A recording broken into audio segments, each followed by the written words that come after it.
Basahin natin ng salita ni Lord Jesus Christ, Yeshua HaMashiach. Tungkol sa kamatayan. Well, walang puwang sa atin ang kamatayan, guys. Kasi nga, naghihintay tayo sa rapture. Yan yung rason din na bakit pinapadala ni Lord yung kamatayan din. Alam natin yung sa kasalanan. Ang kamatayan kasi umaatake yan sa tao na makasalanan. Na walang Diyos. Na hindi kinalulugdan ni Lord Jesus Christ. Walang relasyon kay Lord. Doon yan siya umaatake mostly talaga. So hindi basta-basta din nare-rescue ang tao walang relasyon kay Lord Jesus Christ. Unless kung magpapakumbaba sila sa Panginoon. No? Pero mahihirapan yan sila magpakumbaba kasi nga hindi nila alam. Walang nagturo sa kanila kung hindi din talaga sila papadala ng mensahero. Kaya kailangan talaga ni Lord ng messenger. Kailangan talaga ni Lord na mag-evangelize. Kailangan talaga ni Lord na lapitan yung mga taong sinasabi, raise the dead, cleanse the lepers, ganon. Heal the sick, ganon. Diba? Yun yung command ni Lord Jesus Christ.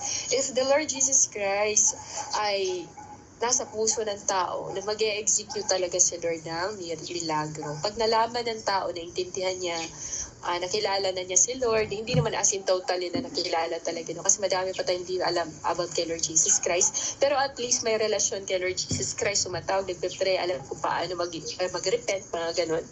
Gagamitin na yan ni Lord Jesus Christ para sa ibang tao na para i-reach out yun, na gusto ni Lord maligtas. O yung mga tao gusto mag-pray pero hindi alam paano mag-pray. Guys, kahit kayo mga Katoliko hindi marunong mag-pray, guys. Rosaryo lang alam niyan.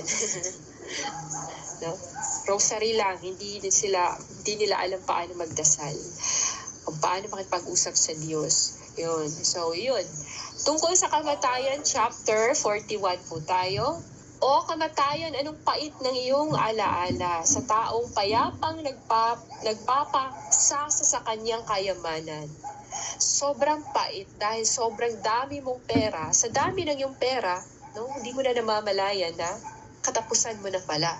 Dahil sobrang focus ka sa kayamanan, dun yung attention mo, tas hindi mo napapansin na may mangyayari pala sa iyo, hindi maganda. Hindi mo alam at hindi mo alintahan na kung anong maaaring mangyayari sa iyo. Pero yun nga, nakafocus lang sa pera. Kaya nawawala sa spiritualidad yung mga Christians, yung mga born again Christians na mas pinagbigyan pa nila yung laman nila, yung desire, atensyon nila nandoon lahat sa pera. Kaya nung nawala din ang kanilang kaluluwa, yung namatay din sila, no, na yung pera din ang tumutulong sa kanila. At inoobserbahan lang sila ni Lord Jesus Christ. Doon sa kada sila nalapit kay Lord Jesus Christ, sa panahon na sila ay walang-wala na, ubus na yung kayamanan na itinindar nila.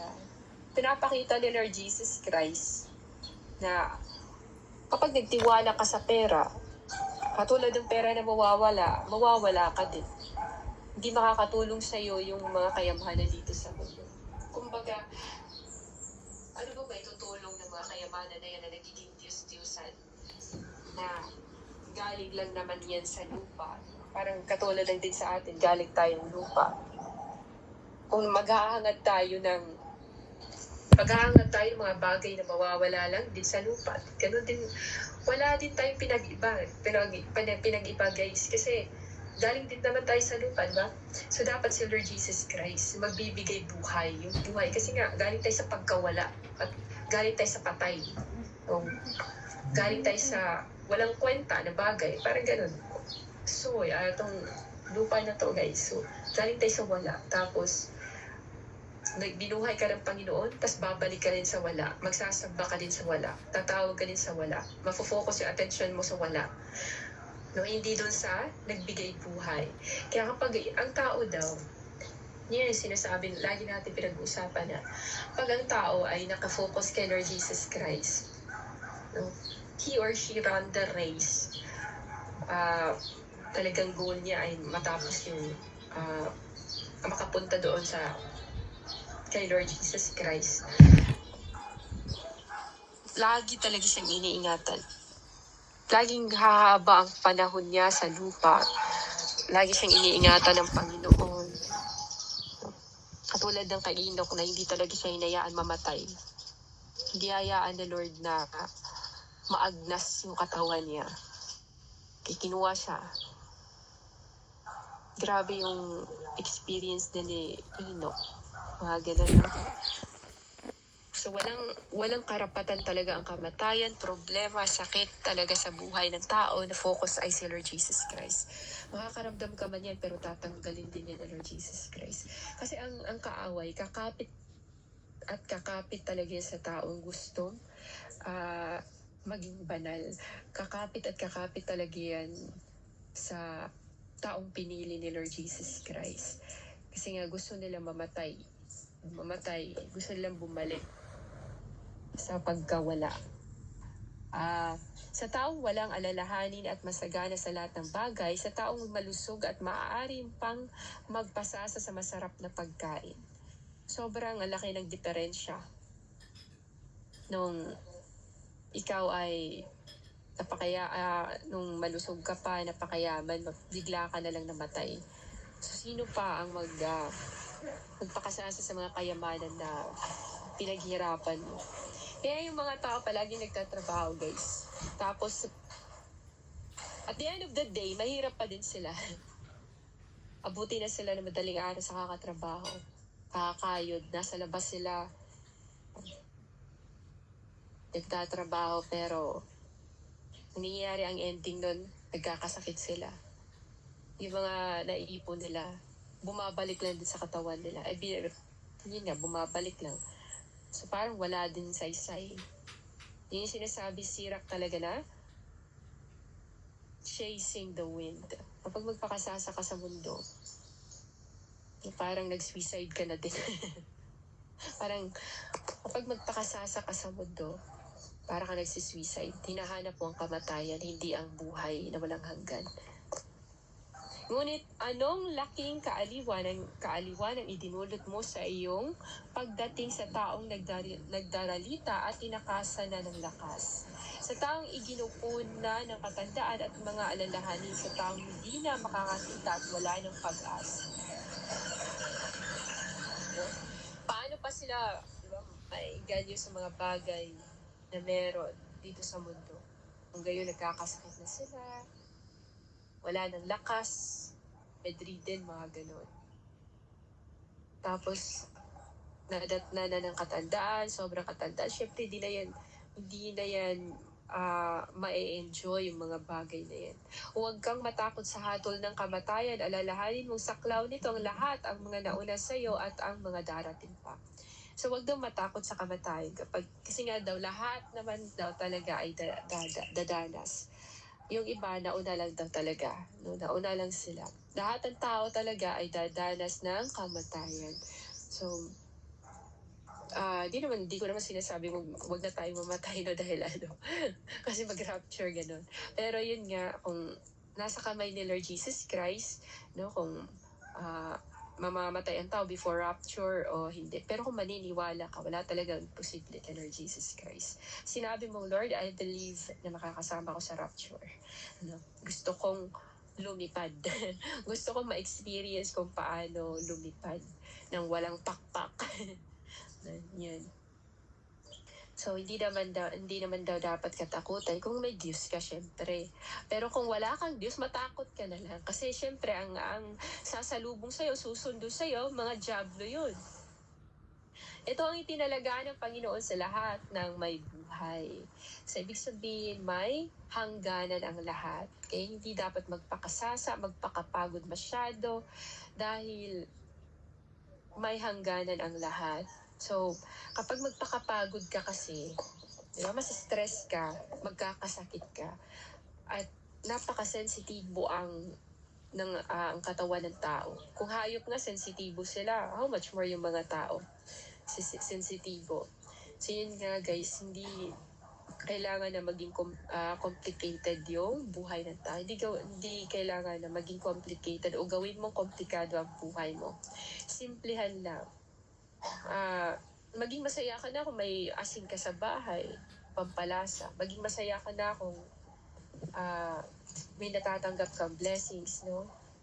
Maging masaya ka na kahit wala kang pera ay may Diyos ka na tinatawag, na may pagkain kang kinakain, di ba? May binibigay ang Panginoon Jesus Christ, hindi ka pinapabayaan.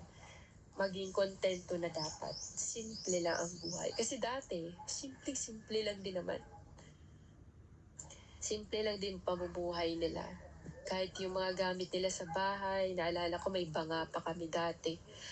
Ito ang itinalaga ng Panginoon sa lahat ng may buhay. May hangganan talaga. At sino kang tututol sa kalooban ng kataas-taasan ng Diyos? Kaya yung mga propeta ni Lord, kapag sinasabing, kukunin na kita ngayon, mamamatay ka sa ganito, ganyan. Pero alam niyo guys, kapag may Diyos ka, hindi ka pahihirapan kapag ikaw ay pag oras na ng kamatayan.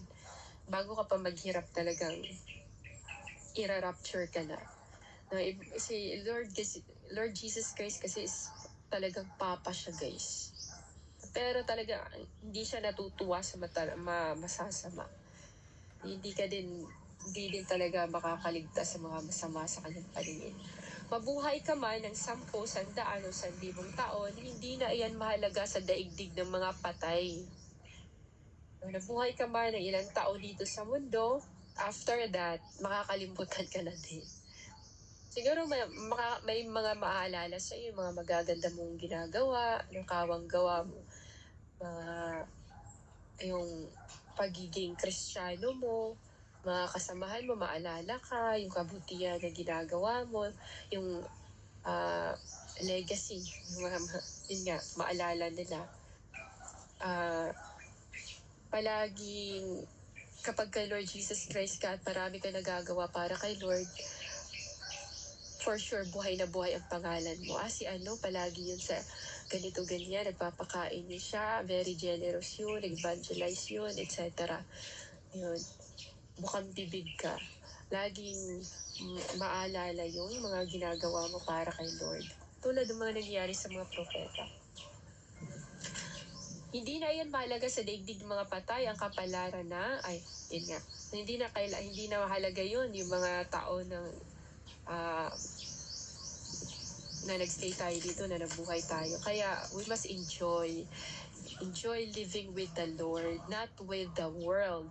Kasi nga, with the Lord, yun nga, aabot ka ng 100, haba pang buhay mo. Pero kung with the world ka, iikli buhay mo, tapos makakalimutan ka din agad. Yun. Ang mga anak ng makasalanan ay lahing kasuklam-suklam, lahing walang isip na nawiwiling makisalamuha sa mga makasalanan. So yung makasalanan, tulad din sabi ko, yung sa testimony ko na nakapatay yung papa ko, pati yung lolo ko, nakapatay sila. So nangyayari, na pasa yung sumpa dun sa family. For third and fourth generation na pasa yung sumpa na yun, na maaga nakapag-asawa yung mga kapatid ko, madaming bisyo, mga mahilig din sa bisyo yung mga kasama. So yun, ang nangyayari talaga sa makasalanang ama, mapapasa dun sa mga anak yung sumpa.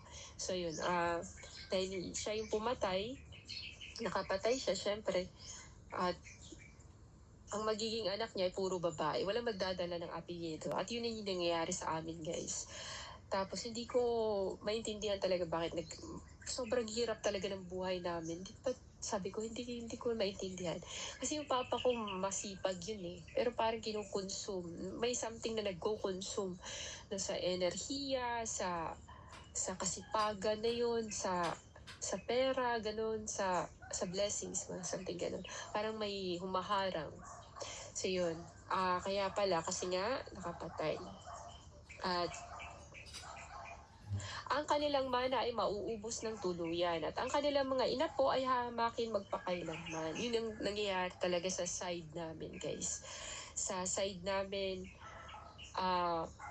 dinadown kami. Tapos yung malaking lupa namin ay napunta sa iba. Ganun talaga ang mangyayari sa taong makasalanan, pumapatay. Yung mga ari-arian niya, iba yung mag-aangkin. Ibibigay ni Lord sa iba. Kaya ang nagtatamasa dun sa lupa namin, ibang mga tao. Kaya yun, nagkaso sila guys at nanalo kami sa side namin. Nanalo. Kaya kung gusto kasi bawiin. Kasi yung mga side ng papa ko guys, wala na silang materhan, walang lupa, yung binabawi nila. Ang laki kasi ng lupa na yun. So yun, nauubos, sinunog pa bahay ng nila papa. Kaya wala talagang matira sa kanila at palagi silang kinukutya. Noon, palagi silang sinasabihan na anak ng kriminal na ginagawa nun. Nung pinatay ng lolo ko, yung matandang babae. Kasi nga gahaman sa lupa. Yung napaka-greedy niya pagdating sa lupa. Sisisihin ng kanyang mga anak ang isang makasalanang ama sapagkat nagdarana sila ng kahihiyan ng dahil sa kanya. So, gano'n mga nangyayari, yung mga nakakulong ng mga parents, no, i-blame nila sila ng mga anak nila dahil sa mga kahirapan na dinanas nila. Yun nga dahil yun sa sumpa na pasa-pasa. Third and fourth generation. Kapag ikaw ay gumagawa ng kasalanan, syempre, hindi mo mahal ang Diyos noon, di ba? Hate mo ang Diyos noon. Sabi nga doon sa salita ni Lord, third to fourth generation mapasa yung sumpa na yun. Pero kapag lumapit kay Lord Jesus Christ, ayun na, doon na ikakat ni Lord. Bibigyan na niya ng grace, no? Kaawaan na niya. Kawawa kayo mga hindi natatakot sa Diyos, kayo lahat na tumalikod sa kautusan ng kataas-taasang Diyos. Kasi nga kapag tumalikod sa batas na nagbibigay buhay, syempre, kapag tumalikod ka, ang kaharap mo nun ay kamatayan na. Ibig sabihin, ayaw mong mabuhay. Ayaw mo na ikaw ay magiging masagana sa spiritual o sa physical. Kung kayo'y magkaanak, mapapahamak sila at walang maiiwan sa inyo kundi kapighatian. Ipagdiwang ang inyong pagbagsak at pagkamatay ninyo kayo'y susumpain. O, diba? Sinasabi dito, kung kayo'y magkaanak, mapapahamak sila dahil mas ini-embrace yung kamatayan kaysa sa pagsunod sa batas para mabuhay ng matagal. So yun nga, pag tumalikod ang tao sa Panginoon Jesus Christ, kapag iiwanan niya ang Diyos, diyan na niya mararanasan yung klase-klaseng problema at atake ng kaaway. At makikita din nila ang difference, no, na kung may Diyos ka, may magpoprotekta sa'yo. Kung may problema ka man, i-resolve ni Lord Jesus Christ. Pero kapag outside ka sa comfort zone ni Lord Jesus Christ, outside sa kamay ni Lord, ay talagang dadanas ka na matinding hirap, tapos hindi mo pa alam paano ka makapag-repent. Kasi nag-grieve ng Holy Spirit sa'yo, no? Nahiya kang tawagin ulit ang pangalan ni Lord Jesus Christ. Dahil din yun sa atake ng kaaway, na hindi ka basta-basta makatawag sa Panginoon. Nagigilty ka dahil iniwanan mo si Lord Jesus Christ. Kapag gano'n, so makikita na ang difference doon, ang difference ng may Diyos ka at wala. No? Yung inalagaan ka ng Panginoon at nung hindi ka nakikinig sa Diyos, no? Nung wala na, nung hinayaan ka na ng Panginoon, nakikita mo yung big difference nung may Diyos ka at wala. Ang nanggaling sa lupa rin magbabalik. Ang galing sa lupa at ang gawa niya ay makalupa at ang attention niya, pati ang puso, desire niya, no? Sa isip niya, lahat ng gusto niyang naisin ay panglupa, then sa lupa din hindi siya babalik. So yun nga ang mangyayari din. Sa gayon din naman ang hindi kumikilala sa Diyos. Kapag wala kang takot kay Lord Jesus Christ, ang mangyayari sa iyo guys, kamatayan din pupuntahan. Ang mangyayari sa atin. So, gano'n din mangyayari sa mga taong walang Diyos, hindi kinikilala si Lord. Kapahamakan palagi ang kinasasadlakan nila, kasasadlakan o masasadlak sila. Ang katawan ng tao ay pansamantala lamang. Alam natin na may hangganan. Kung ang mga bulaklak nga, may hangganan nga sila guys. Pero, pansinin nyo guys, mas matagal pa buhay ng mga puno, ng mga halaman kaysa sa buhay ng tao. No? Kasi nga ang mga halaman steady lang sila, guys. Pero ang tao makasalanan, nagsusway, no? Nagbe-bend. Para siyang hangin, para siyang bamboo nagsusway. Nagbe-bend dahil sa kasalanan. Lumiliko talaga siya. At yun nga, dahil may understanding tayo, may wisdom, knowledge, no? Kadalasan nga lang makamundo. Kaya kung ganun ang klaseng na wisdom na meron ng tao, talagang mamamatay siya. Dahil tuturuan siya ng mundo paano pumatay, magpakamatay. Tuturuan siya ng mundo paano magpakasasa sa kayamanan. Tuturuan siya ng mundo ng kalayawan. No? In short, ini-introduce siya sa kamatayan. So, yun yung gawa ng mundo sa tao. Ang katawan ng tao ay pansamantala lamang, ngunit ang mabuting pangalan ay mananatili magpakailanman.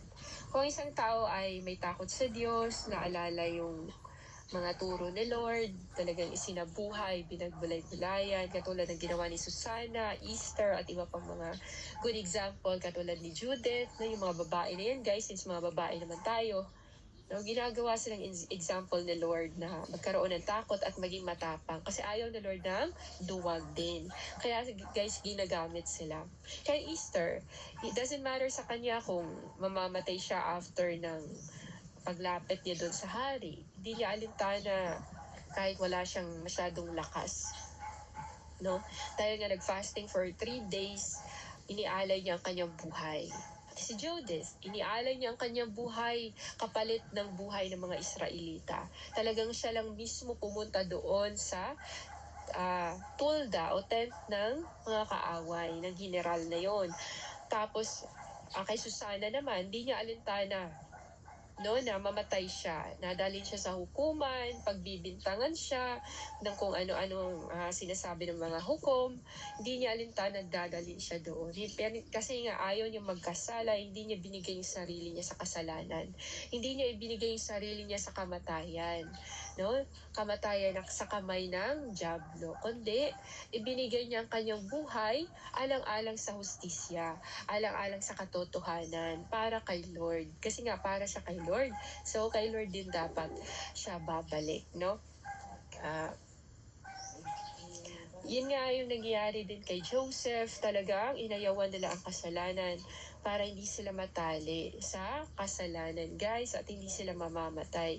Kasi alam nila na very strict talaga si Lord Jesus Christ pagdating sa kasalanan.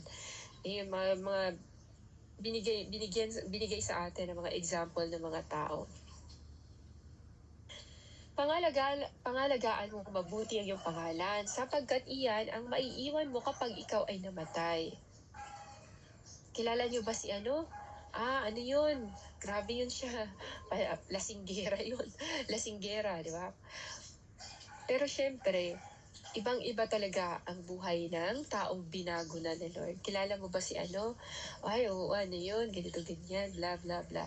Sinusunod niya si Lord, igbabasa ng Bible yun. Dati pasawa yun, pero binago ni Lord. Nakikita yung glory ni Lord Jesus Christ sa buhay ng bawat tao. Gusto ni Lord, ingatan daw natin ang ating testimonya. Ibig sabihin ng pag-iingat ng testimonya, guys, ay iwasan mo na ulitin mo yung kasalanan dati. Kasi pangit na, mababahiran ng kahihiyan ng yung testimonya. Kapag nag-testimonya ka today, madami kang sinasabi kung ano ka noon, karumi, tapos kung ano ka na ngayon na binago ka ni Lord, tapos nagiging marumi ka ulit. Diba? Para pinapahiya mo na ang Panginoon. Binabaliktad mo yung sitwasyon. Imbis na sa ibabaw si Lord, ay nagiging nasa below na si Lord ni Satan. Napapahiya si Lord Jesus Christ. Kaya yun yung pag-iingat sa testimonya na huwag mo nang gawin kung anong mga nakaraan mong ginagawa ng mga kasalanan. Dating mga kasalanan na hindi na dapat balikan. Kasi nga nakakarima rin, nakakasuka, ewan. So yun, basta hindi na maganda pang ulitin. Hindi na maganda pang isubo kung anong isinuha. Katulad ng baboy na pagkatapos linisan ay bumabalik na naman. So, ang mangyayari niyan kapag ganun ang tao, hindi naluwalhati si Lord, hindi nabe-bless. Ang nangyayari diyan, guys, napapahiya ang tao. Napapahiya siya, pati ang kanyang testimonya, at ang nangyayari, magiging isang malaking joke na lang siya. So gusto ni Lord pangalagaan dahil ito ay nakakapagpa-defeat sa dragon. Kasi nga, ang pangalan ng Papa, katulad ng example natin, pangalan ni Lord Jesus Christ. Kailangan mo ba si Lord? May relasyon ka ba kay Lord? Si Lord, yung hari ng mga hari, pinakabanal na Diyos. Si Lord, yung nagpakamatay sa krus, yung sobrang pagmamahal. Si Lord, yung umakyat papuntang langit, after 3 days. Si Lord Jesus Christ, Yeshua HaMashiach, siya ba yun? Yun pala, ganun. Si Lord, kilala mo si Lord. Naglalakad para mag-evangelize kahit ang layo. No? Hindi niya alintana yung gutom. Si Lord Jesus Christ, siya ba yun? Yung nag-fasting ng 40 days. Ganun. Parang, kung ikaw pasaway, kilala mo ba si Maricel? Si Maricel, yung lasinggera, yung nananapak na babae, yung babae na palautang. Yung palahingi yun. Ganun, no? So, ganun yung description ng pangalan, guys. So, yung Papa mo holy, yung pangalan ng Papa mo ay holy, mabango sa mga tenga, mabango sa tao, maganda sa pandinig sa mga tao pala. Pero ikaw na anak, no, yung mga ganun, no? Christian ka, tapos nagdi-disco, tapos Christian ka, tapos nagsusugal. Diba?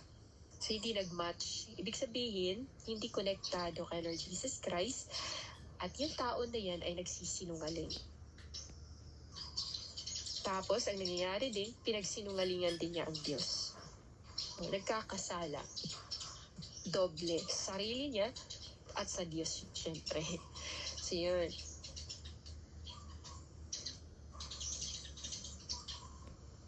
At ang halaga niya higit pa sa maraming kayamanan. Higit pa. Yung pagiging popular mo sa Hollywood dahil ikaw ay napakaganda, galing mo mag-acting, galing mo mag-act, magaling kang actress, actor. Ang maalala sa iyo, mamamatay ka dahil magaling ka lang mag-act sa harap ng media, sa harap ng social media, sa harap ng television, mga ganun. Tapos, yun, hanggang dito ka lang sa mundo. Pero hindi ka na maalala dun sa langit. Kasi nga, ang walang connection kay Lord Jesus Christ, ay hindi na yun maalala, guys.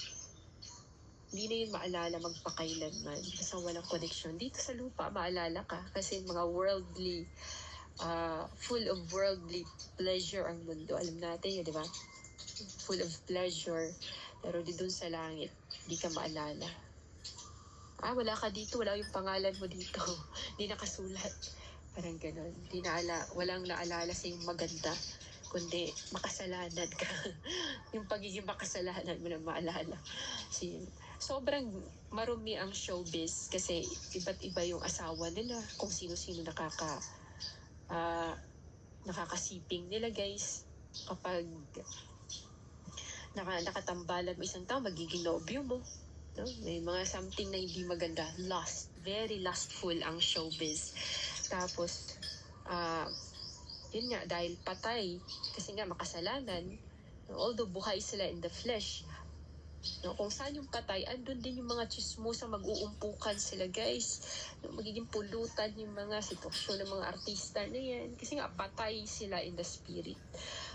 Buhay sila in the flesh. Doon din yung mga vultures na yun, yung mga kasalanan, mga klaseng kasalanan, mga chismosa, andun, mag-umpukan yan sila, ibabash nila, yan. Sinasabi ni Lord. No? Aside sa literal na vultures, aside sa literal na patay in the spirit, kaya mag-umpukan din yung klaseng kasalanan. Ang maginhawang buhay ng panandalian lamang, ngunit ang mabuting pangalan ay magpakailanman, mga dap, ayun nga, magpakailanman. Maginhawang buhay. Dito lang yan sa lupa, guys. Pero ang pangalan mo, kapag ikaw ay sumunod kay Lord Jesus Christ, hanggang langit yan. Kilalang-kilala ka ng mga anghel. kikilala ka talaga. Magiging proud sa si Lord Jesus Christ. Sabi niya kay Satan, where have you been, Satan? Paano daw pa? Lakad-lakad lang daw siya. Tawag doon. Nagsiserve din. Supervisor. Saan siya galing? Ganun. Tapos sabi ni Lord na, consider my servant Job. Consider my servant Abby. Consider my servant Ellie. Sige nga, bigyan mo ng sakit pero huwag mo patayin. Kay diabetes. Tapos, yun nga guys, yung mga pagsubok na yan, dumarating kasi yan, kasi ang ating mga kaaway nagdarasal sa Diyos na subukin tayo. Ibig sabihin, nakitaan tayo na may faithfulness o may mga bagay na makalangit sa atin, kaya tayo inaatake. Gusto tayong wasakin.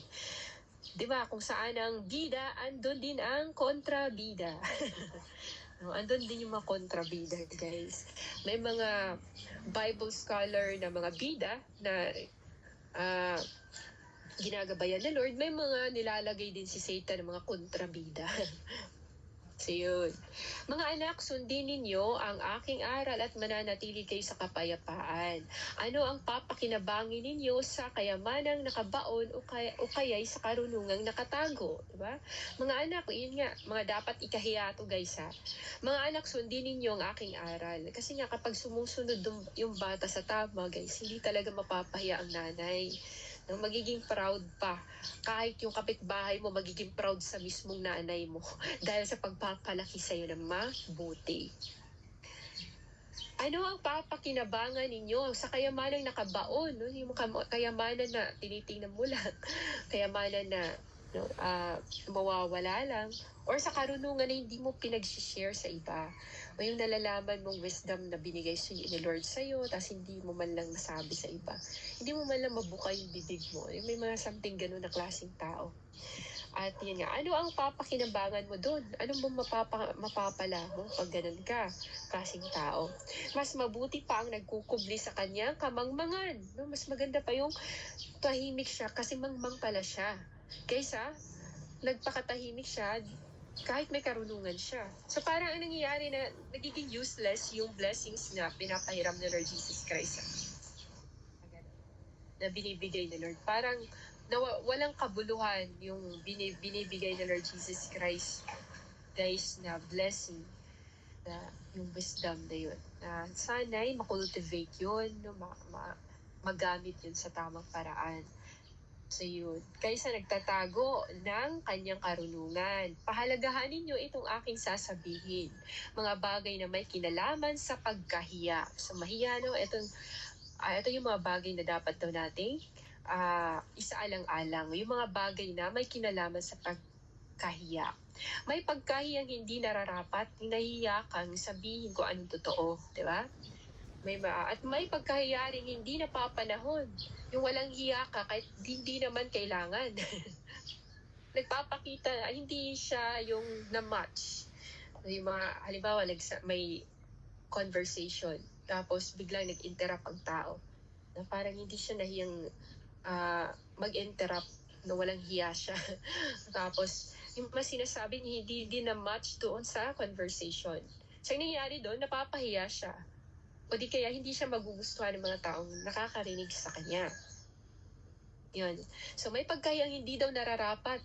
May pagkahiyang dapat ipakita yung kung anong tama, kung anong totoo, huwag mahiyang sabihin ang totoo, hindi mahiyang mag-evangelize, hindi mahiya na maging good example ka, hindi dapat na mahiya na gamitin yung binigay sa yung gift ng Panginoon Jesus Christ. At yung pagkahiya naman na wala sa panahon, yung gusto mo ang posisyonin kahit hindi naman para sa'yo, no? Nagmamagaling ka kahit wala ka namang alam. Gusto mo magsalita kahit wala namang laman, di ba? So yun, mapapahiya ka talaga pag gano'n.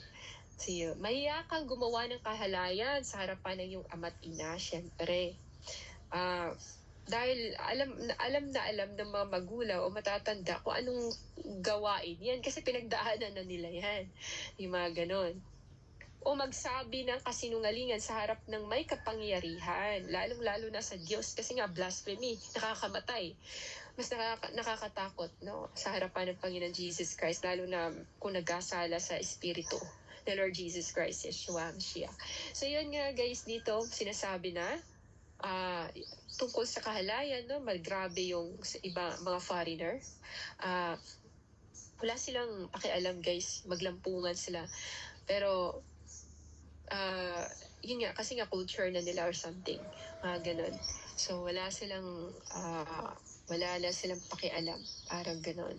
So ayun, mahiya kang lumabag sa batas sa harapan ng hukom o pinuno ng bayan. So mahiya ka naman na i-defend pa din, no, yung pagkalabag mo sa batas. So natapastanganan sa Diyos sa kapulungan ng buong bayan, mahiya kang magtaksil sa kasama mo o kaibigan. So napapansin natin guys, no, marami tayong naririnig na magkaibigan, karelasyon ng boyfriend niya ay napupunta dun sa kaibigan niya. Mag-best friend yun tapos nagiging ganon. Kahit sa sarili mong pamilya, kapatid mo, no, kung minahal niya yan, no, yung respeto, mga ganon. Kasi may naririnig din talaga madaming beses na guys. It's either sa relasyon, no, relasyon ng kaibigan mo, ano ba yan, nabubulol ako. So, relasyon ng kaibigan mo, kahit kakilala mo guys, pangit yung ganun na parang nakasanayan mo ng magtaksil, mag-frame up, ganun. Nakasanayan mo ng, makikita natin yan sa mga TV, kahit sa mga palabas. At dahil din sa palabas guys, madaming na-impluwensyahan. No? Madami ding na-impluwensyahan sa palabas. Sa ugali, sa pananalita, no? Madaming mga ekspresyon na nakukuha sila sa palabas, na-apply nila guys. Kaya napaka-deceptive talaga yung manood. Kaya kailangan talagang maging maingat sa panonood din. Kaya tulad na lang ng sa Senado, di ba? Madami mga nagpapakitang gilas, madami nagsisinungaling para lang mapagtakpan ng katotohanan. Madaming mas pinili na lang magpakatahimik kahit na mali naman ang ginagawa. Tinatago nila yung kung anong totoo. So yun.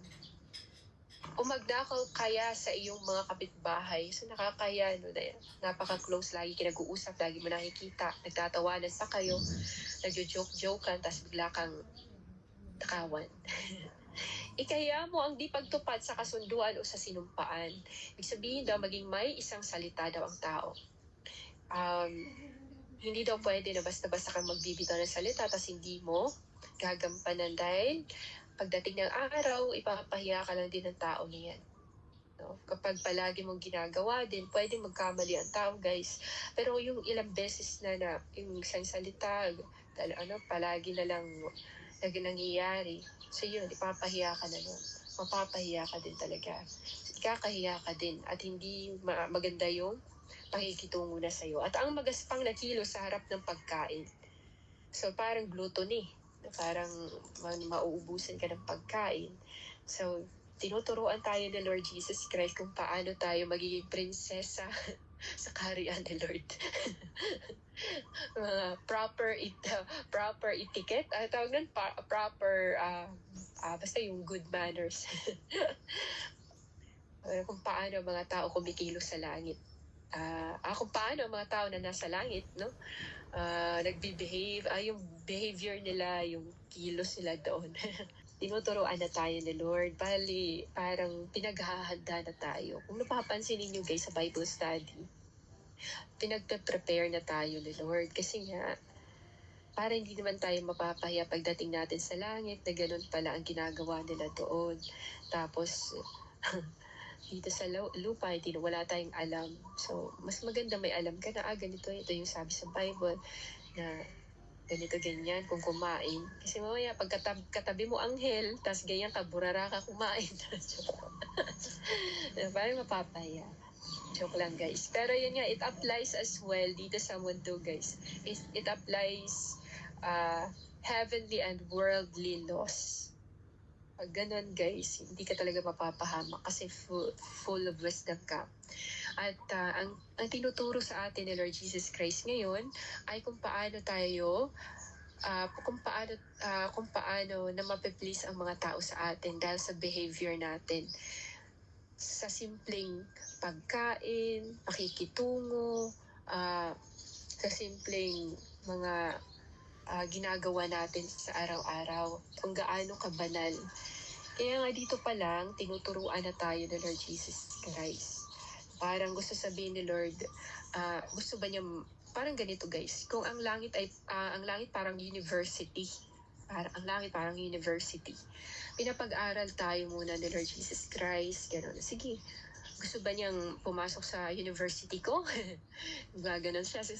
Siya bali ang presidente o pinakapuno doon sa university na yun, pinaka-head.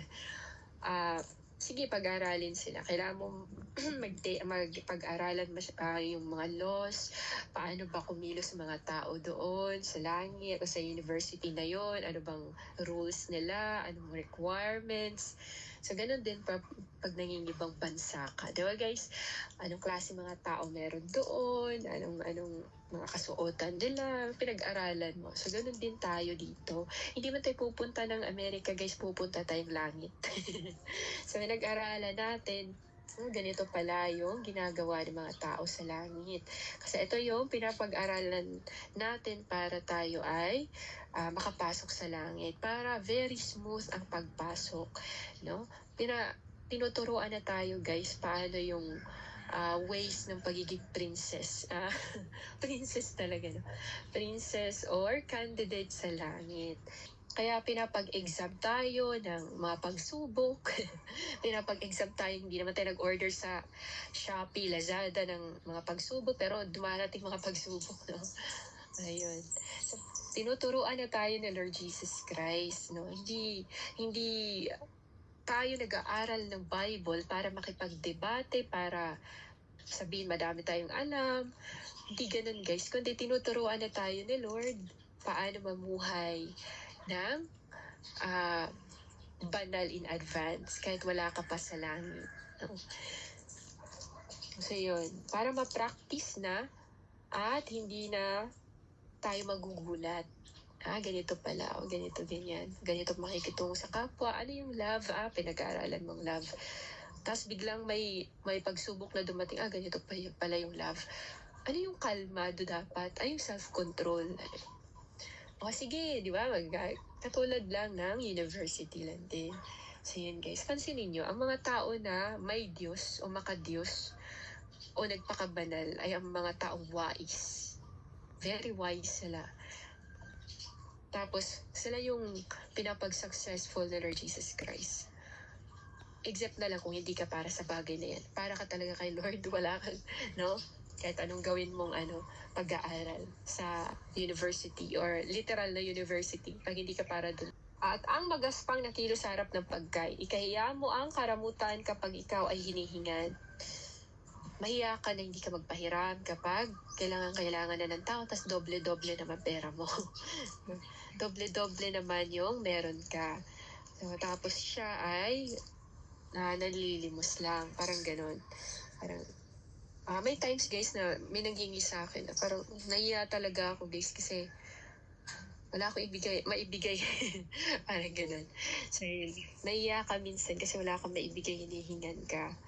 So, ang pagkalimot bumati sa mga bumabati sa iyo, o ang pagkalimot bumati sa mga bumabati sa iyo, ikahiya mo ang pagtitig sa isang mahalay na babae.